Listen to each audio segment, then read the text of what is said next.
We ready? I'm ready. Okay. Hey, everybody. Start over. You gotta have some Okay. Here we go. enthusiasm. Whoop, whoop. There you go. All right, here we go. Hey, everybody. Welcome. What is it? Episode 11, God's Story, Our Story. Take one. Boom. Welcome everyone to our class. We hope that this blesses you and that we share the word that enlightens you with more understanding of the Bible. We ask that you receive the word through us, and that if you have questions, please let us know. Yeah. You can call or email. Yep. Absolutely. Make a comment on the video. Yeah. We'll try to respond. So what we've done is we took Stephen's speech in Acts chapter 7. We divided it into 7 hooks. I kind of wish I had called it buckets now. I think buckets might have made more sense. Just drop them in, yeah. We're going to put all the stories into these buckets or hang them on these hooks. And so we're trying to say it's an organizing tool for us to think about how all the Bible stories go together. You know? Buckets hanging on hooks. There we go. We got buckets hanging on hooks. So Stephen starts with the call of Abraham. And that's God calls Abraham. He calls him out of the nations. And he's trying to get Abraham to become a nation of people that will be a blessing, a kingdom of priests, and a blessing to all the nations of the earth. So Stephen, he doesn't go all the way back to the beginning of the story of the Bible. Mm-hmm. He starts at the call of Abraham. And then he goes to God giving the covenant to Abraham, a promise about becoming this blessing. Mm-hmm. And he gives him circumcision as a covenant that marks the men of the tribe. And we talked about all that. Stephen talks about God fulfills his promise to Abraham. That he, even though his descendants would go into Egypt and become slaves, he would bring them back to the land that he promised to give to Abraham's descendants. Mm-hmm. So that's one of the hooks, one of the buckets hanging on the hooks. And then he talked about God called Moses to be the one who fulfills that promise and then leads them into the promised land. Mm-hmm. And that runs through the book of Exodus and has all those stories about the plagues and the stories about the wilderness wanderings, the 10 Commandments, all that comes in to play there. Then God gives them the tabernacle, and it's a tent that God says, I'll put my name in the tent, I'll put my glory in the tent, I'll live among you as a people of God, mm-hmm. And you'll move this tent around. And so God gives them the tabernacle as a sign. And then they carry that tabernacle into the promised land. And Joshua, sets up the tribes in each of their inherited parts of the land. Mm-hmm. They set up the tabernacle at Shiloh. And that's all of those stories go hanging on that hook or go into that bucket. And then Stephen makes this shift. It's God called, God gave, God did all the way through, but then Stephen makes this shift to David and Solomon build a temple. Mm-hmm. And it's David's idea. And David says to God, I want to build you a temple.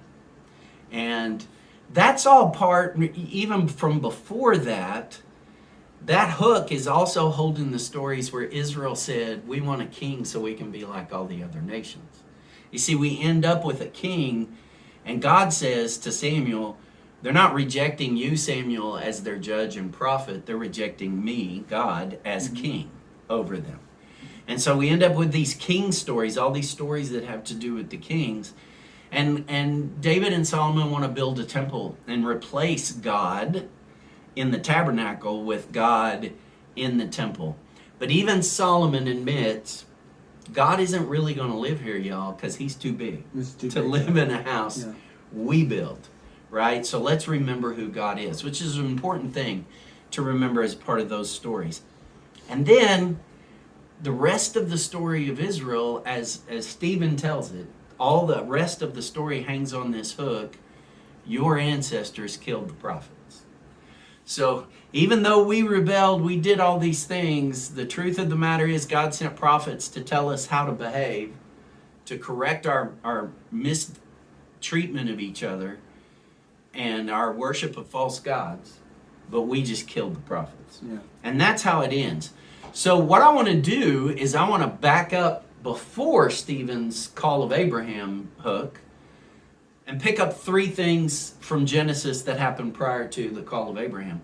And then we'll go after that and we'll pick up a couple of things that are important that happen after, even after Stephen gives this speech. Right. Things that happen in the church as the story of the Bible continues. We'll pick up some more stories. Right on.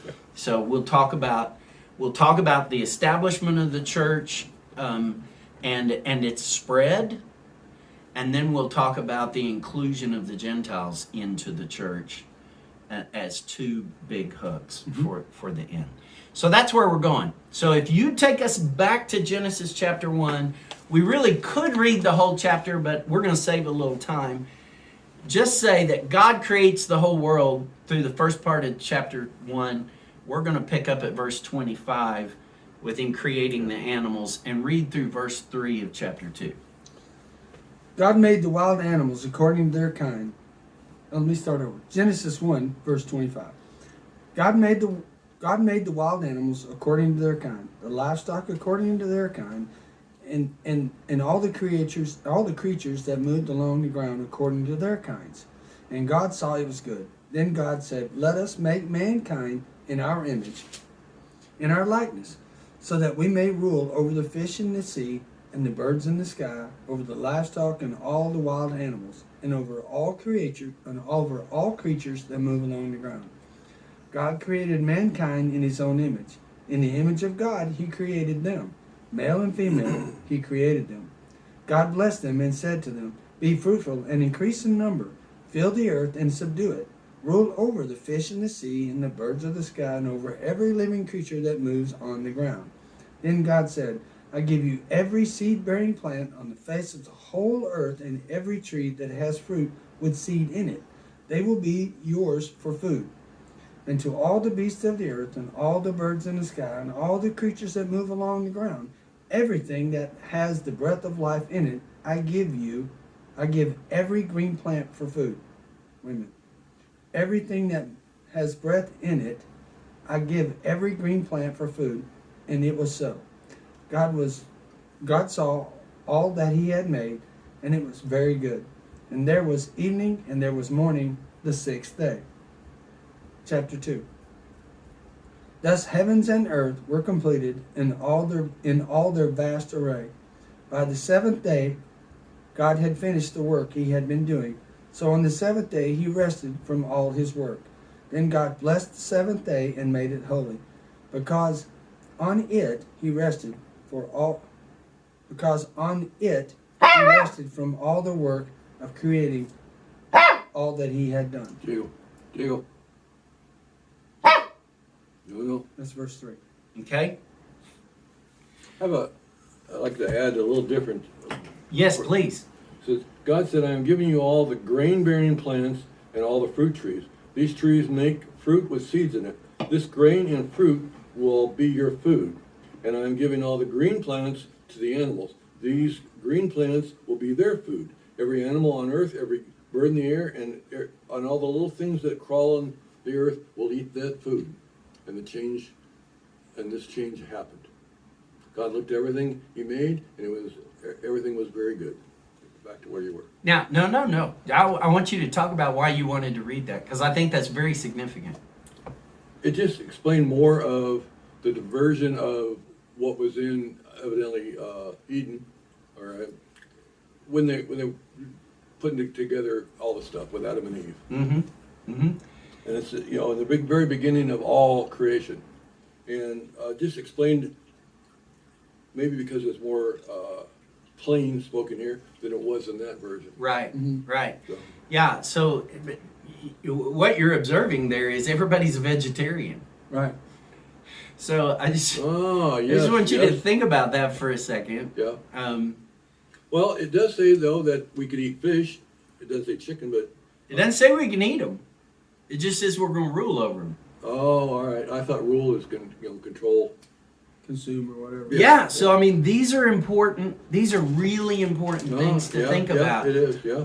And I just want you to imagine for a second. Now, obviously, these three amigos sitting at this table, we are some barbecue eating. Yeah, we're meat eaters. Yeah. Right? Chicken ain't got I eat everything but the cluck. So it's really hard for us to imagine ourselves living off of trees and grain. I think Right? the significance there is that it strikes to me that there's no death there. There's no sacrifice. There's nothing is sacrificed. Except for that has living blood in it. You know, there's Yeah. we're not even Adam and Eve are still running around naked. The first thing to be sacrificed was animals so that they could have clothing. God Right. clothed them in skins. So take that and just think, all right, hard as it is to imagine us as vegetarians, Yeah. which in reality would be healthy for all three of us. It would be an improvement For a while, yeah. to our health. I don't know. Bacon's pretty good. But anyway. However, what about the lions and tigers and bears? Oh my. Yeah. Now, I guess bears technically are omnivores, Yeah. but the reality is, hold on, time out. What you said is very profound, because this poem, Genesis chapter 1, is trying to describe to us the ideal state of affairs. Yeah. Nobody's killing anybody Nobody's dying. to survive for themselves. Right. And we just need to be really careful. I remember hearing a doctor say one time, if God had meant for us for all of us to be vegetarians, He wouldn't have given us canine teeth that are designed for tearing meat. Okay? Now, all I'm saying there is creation reveals itself as containing carnivores. Yeah. So what do we do with what Genesis says? Because it seems like they're in conflict. Unless I'm reading Genesis 1 theologically, Right. and I'm understanding that God's trying to say, when I finished creation, it was not just good, it was very good. Right. It was the best possible outcome. And I think that that's a really important point for this first hook, because what's going to immediately follow the creation stories, because we get one in Genesis 1, we get a slightly different version that's more focused on the creation of Adam and Eve in chapter 2.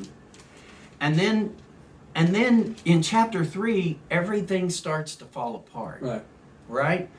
And so it's really important for the first hook to say, the world God made, the world God designed, God took great pleasure in. He loved, He called it good, He called it very good. That's a really important thing for us to begin with. Does that make sense? Right. Go ahead. The other thing that I find interesting in part of this is God, evidently, in this, we're recording what He did, He addresses it with us. We created this. It's for us. At that time, it doesn't, he's beginning to do two humans, but they're not there yet. They just started. So it's interesting to have us, and Who's the us? that's it. Yeah. It's been said to me, I've heard it many times, that it's God the Father, God the Son, and the Holy Spirit. It's the three. It's us. But theoretically, there's that's that before Trinity. Jesus. Right, it's before Jesus appears to us, to humans. Right. Well, that's true. That's true. Right, and so... It doesn't eliminate. No, these are great questions. Yeah. So the question is, does Genesis 1 allow for multiple beings to exist? Now, the reality is, as we read through the rest of the Old Testament, we're going to find plenty of reference points where other spiritual beings are mentioned. There's big G, big gods, God, the big G, and then there's other gods that are little G. Little g's, or the angels, maybe we would call them, Right. or other kinds of spiritual beings that are listed. Is that among the us? Now, you know, a lot of theologians are going to say, well, what God is actually referring to here, he's using we and us in the royal we sense. And it actually was common in other Middle Eastern literature, in other Mesopotamian literature, for kings to refer to themselves as we and us. Yeah.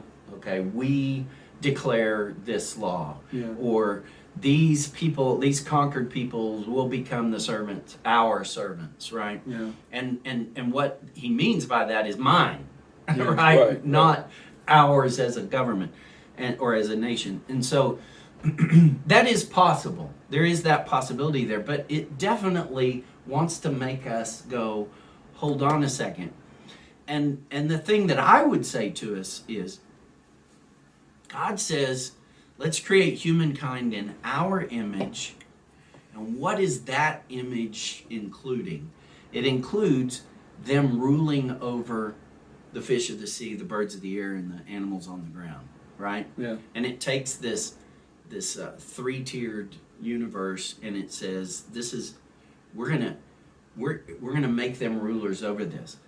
But it's not rulers in the sense that you have absolute authority to do whatever you want to with creation. Right. It's rulers in the sense that you have the responsibility to care for and to manage and to nurture Right. this creation. And that's the significant part of all this. Right. It So, reminds me of like being in a court of law, you know, when the judge says, well, the court rules this or the court rules that, when really it's just the judge. Yeah, right, yeah. You know? right. But what God's doing is creating a partnership here. And he's saying, we're going to put them in our image, and then we're going to have them on the ground working our will into the earth. Mm-hmm. And that's a very significant beginning point to these stories, because everything we're going to think about from here on out is going to mean, how are humans doing at their responsibility of causing life to flourish on the earth? How are we doing with our call to be the people of God in partnership with God, working God's will into the creation? And that's where the conflict begins. So when we get to the next thing, we have the flood. What we see is, for humankind, it's raw, it's evil, it's violence all the time. Right. And then we get to the next one, and we've built this tower to make a name for ourselves, and we're holding ourselves up as a nation of prominence. What that's about is humans dominating other humans. Yeah. And so what we find ourselves in conflict there is, we're not managing well. We're not responsible for creation flourishing like we were called to be. We're serving ourselves or our clan or our tribe or our group at the cost of others. And so this all comes into play because that's how we were created. Right. All right, there's one more thing I really want us to focus on, and there's so much. I mean, literally, Tim Mackey, the guy from Bible Project, says you could read Genesis, you could read the book of Genesis through once a week for 50 years, and you're still going to pull stuff Something out of it, new, yeah, right? yeah. And I mean, it's so rich. I would love to spend a lot more time, but there's one more big idea I really want us to put into hang on this hook, or put in this bucket on the hook, and that is, God completes the creation, and it was evening and it was morning the sixth day. Right. Right? And that phrase, as you read it, says what he has already said. It was evening and morning the first day. It was evening and morning the second day. It was evening and morning the third day. Right. We've done that all the way through. We get to the seventh day, we don't have it was evening and morning the seventh day. Right. It's not there. It says on the seventh day, He rested. God finished his work and he rested, and we have this eternal day. This day of God's rest, and it is God's rest that Israel is going to be called to celebrate every seventh day of the week. They're going to be called on Sabbath Mhm. to stop working and to rest, because on the seventh day God rested. But the conflict and the turmoil and the difficulties we have created cause us to be working on 6 days. Right. And the seventh day is the reminder that the goal is to get back to the goodness that God declared on the sixth day. Right. Right. That everything was very good. And so this call to God's rest, this becomes a theme all the way through the Bible. It's a significant theme. I mean, Paul is even going to bring it up in Hebrews. So this is why I want to include it as a part of the bucket. I want us to recognize that bucket one, God creates a good world. That's bucket one. That's the hook number one. But the idea I want us to catch here is, so it's a good world that humankind shares in managing, Mm-hmm. in ruling. Mm-hmm. It's a good world that humankind participates with God in as God's partner. And it's a creation, it's a world that's designed to be good and at rest. But at rest doesn't mean we're doing nothing. Right.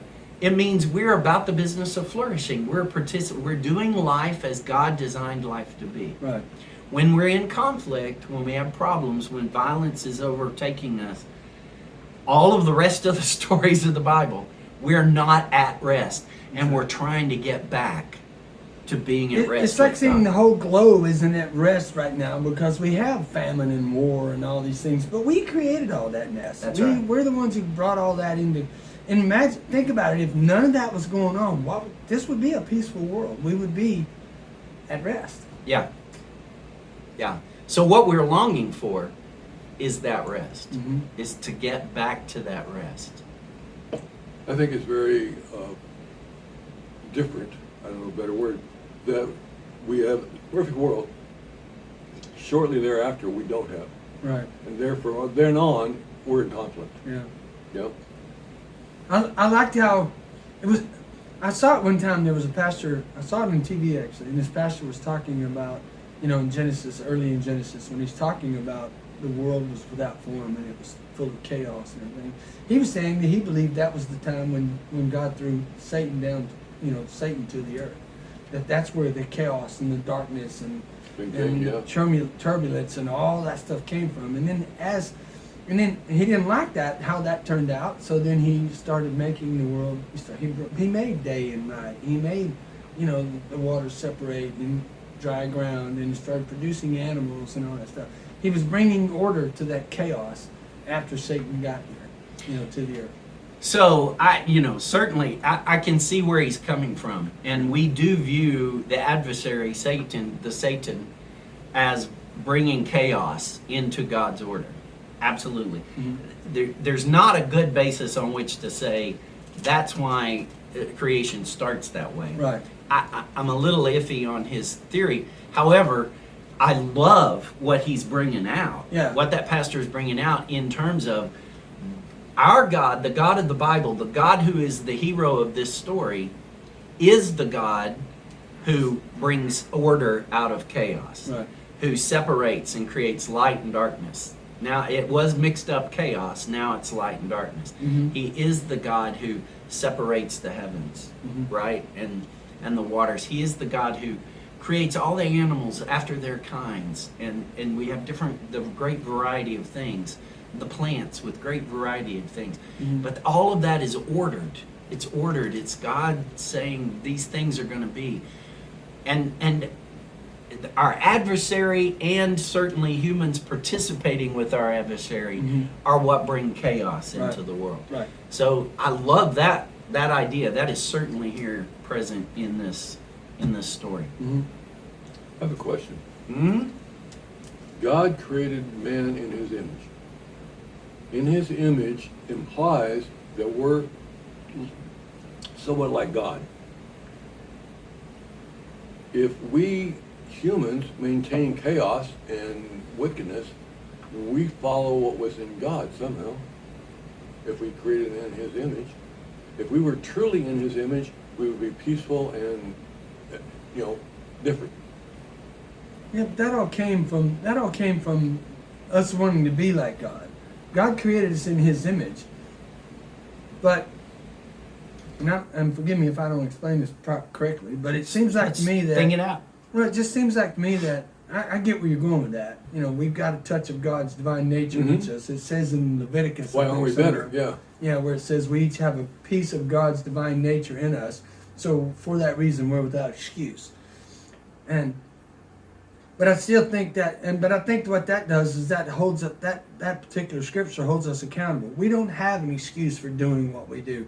We do have God's divine nature in us, but we decided that we wanted to be like God. We wanted to pick the forbidden fruit and be like God, when we just can't be like God. We're not meant to be that, and so I think that you're right. We're like God in a sense that we have goodness in us. It's in us. But we chose to do like Satan did, and he wanted to be worshipped over God. He wanted the worship that was due to God to come to him, and that's the reason why he got in trouble in the first place. And I kind of feel like that's what we do. I don't know if worship's the correct word. I don't want anybody to worship me, but there are moments when I feel like I'm bigger than I am, and I get in trouble. So let's come back to the idea of how we messed up next week. Because the next bucket I want to deal with is we're going to make the next hook the flood, but we're really going to pick up with Adam and Eve and Cain and Abel and Lamech and everything that leads to the flood. Okay. So let's do the evil part next week. However, let's back up and think about one more time. What does it mean to be created in God's image? The text literally says, let's make humankind, let's make Adam. Adam, most English translations now are going to say mankind, humankind. The old King James said man, let's make man in our image. But the literal word there is Adam, the Hebrew word. And that word means from the dirt. And so most English translators now understand we're talking about the humans that he created out of the dirt. We're talking about all humans. Right. Because he goes on right there to say, let's make them male and female.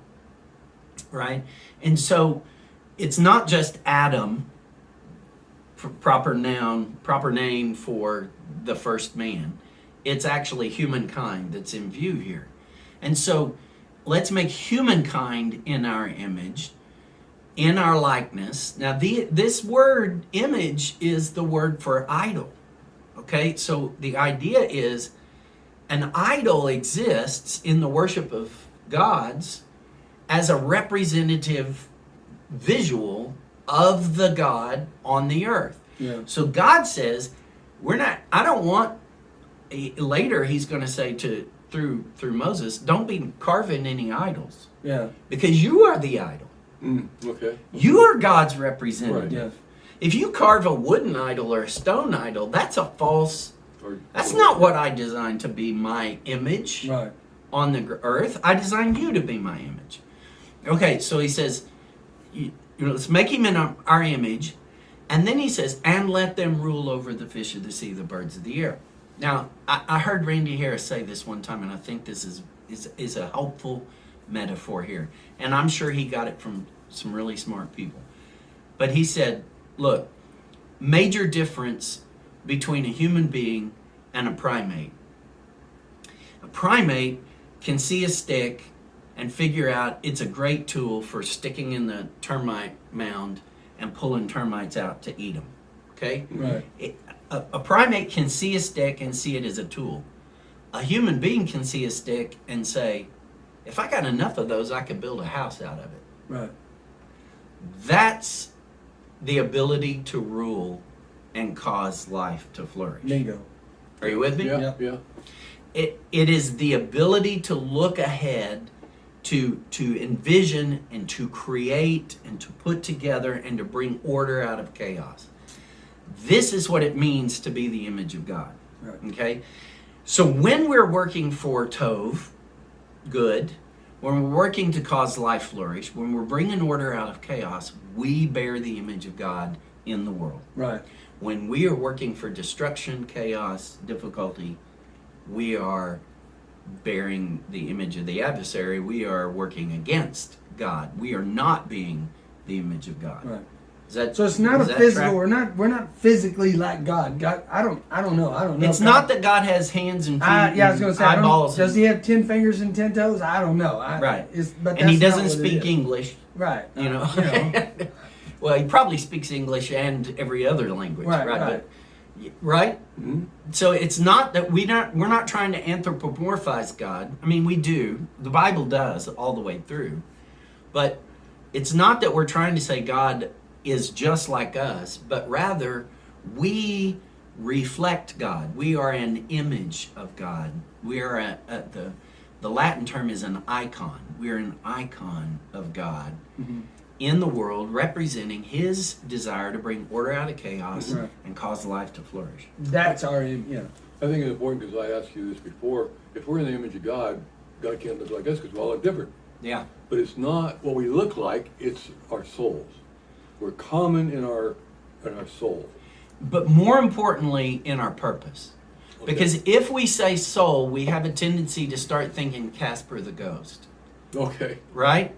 If we say soul, we have a tendency to think that there's some invisible, non-material part of us, and God is like us in that invisible, non-material part. That's not what this text is saying. I don't see it that This way. text is saying, no, and you may not. I'm just saying, I understand where you're going. if people hear that, they might think that, and this text is saying, no, what the way we image God is by doing in the world what God does in the world. Right. We are in partnership with God. And that is to subdue chaos and bring order to, kindness cause life to love flourish. And cause life to flourish. Right. There you go. Does that make sense? Yes. Yeah. Now, one more just passing comment. No, good. I believe because of Jesus, and Jesus rose, that Jesus has 10 fingers and thumbs and all this, whatever he got, an ability to arms, legs to do that. Yes. If he is Son of God, I think God has the same thing. That God's ability with his limbs or maybe it's just a being, is monumentally gigantic. It's a little different than me and you trying to, nail and I missed the nail. Okay? God doesn't miss that. Yeah, so let me do something for you, and again, we can come back to some of this later, but in another class, really, because this isn't tying all the stories together. But Philippians 2 says, Christ, although he existed in the form of God, did not regard equality with God something to be held on to, but emptied himself in taking the form of a human. Okay? So when Jesus becomes flesh with 10 fingers and 10 toes, Right. he has given up his original form Right. His in royalty order or to whatever, yeah. become like us. Okay. And then he comes and he eats and he poops and he sweats and he bleeds when he smashes his finger, and he lives life just like we do. Jesus absolutely does that. He was human in every way. Absolutely. But that's because he gave up his pre-existent state I see. in order to become that. Okay. And then he returns to it. But, Philippians is going to go on to say he returns to glory. Yeah, I don't expect God to be up there with hammers and nails Right. building mansions on the hill. Yeah, yeah. He speaks that stuff into Yeah. existence. Yeah, so, but that's okay. No, it's really good because Yeah, it is. all of this comes into play in this conversation. What does it mean to image God? And it's very important. Just because you brought it up, I'm going to go ahead and add this additional thing, that we understand the image of God is male and female. It's not just male, because we do have a tendency to, again, because of our culture, we see this big white bearded old man sitting on a giant throne glowing in the dark, right? And I'm not saying that's an evil image. I'm just saying it's an incomplete image, because God says, let's create humankind, male and female, in our image. And so there is, commercial for Wednesday night, we're talking about the characteristics of God. On Wednesday night, we're going to talk about God is compassionate. Yahweh, Yahweh, compassionate, slow to anger, gracious, slow to anger, loyal love, exhibits loyal love. And as we're going to talk about compassion. The first characteristic God names of himself, the word compassion comes from the Hebrew word for womb, the place where babies are made inside women. That's where that word comes from. So God, even in his introduction of himself, includes female characteristics of himself. Are you with me here? He's all of it. He's all of this. And so he says, I am the God who cares for my children the way a mother cares for a newborn baby. That's what we're going to talk about Wednesday night. So come to Wednesday night class and think about that. But that's a powerful image, and it's important for us to understand. All of that goes in this first bucket. Yep. About God created a good creation. Yep. All right? You ready to pray us out? I can. I Sure. love it. Excellent. Dear Lord, thank you for this wonderful opportunity to share your word, to gain understanding and go down the path that you laid out for us and get a foot on that path so that we may travel it. We ask that you bless those around us, bless those watching this video and learning from our class. And please, God, reach out and bless the world. Yes. We need more than just blessing me and blessing these gentlemen and the church. We need the world to be blessed. We need this country to be lifted up back to a Christian righteousness. We need so many things that only God can provide. We ask that you bless us and keep us safe. Let's look at the COVID and eliminate it. We're maintaining a little bit of control over it, but we need more. We need to just get rid of it so that we can live freely again. We understand our freedom is fought for, and we praise those and we honor those men and women that died and gave their lives for our freedom.